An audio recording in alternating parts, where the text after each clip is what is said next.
Welcome to our channel. Today we how to authorize Wix e-commerce permissions for apps. Easy tutorial step by step clearly. To begin, log in to your Wix account. Navigate to your Wix dashboard. Select that apps section from the left-hand menu. Click on Manage Apps to see all your installed applications. Locate the app for which you want to set permissions.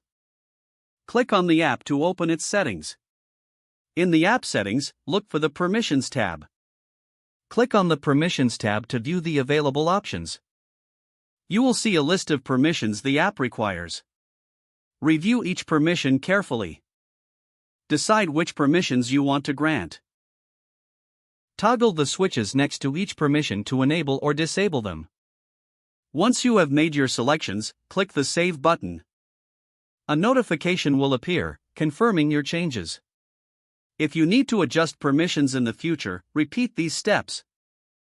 Your app now has the necessary permissions to operate smoothly. Check your site to ensure everything is functioning correctly. This process allows you to manage app permissions effectively. You're now ready to utilize your Wix e-commerce apps with the right permissions.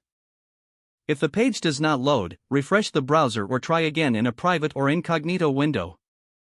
Make sure you are using the correct email address, then retype it carefully to avoid small typos. If your password is not accepted, use the reset option and create a new strong password you can remember.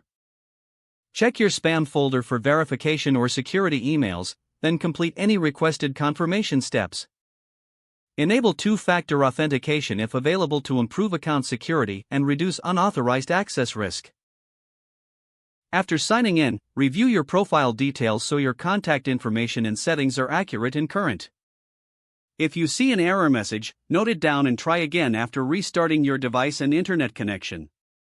Log out when you finish, especially on shared devices, to keep your account and payment information secure.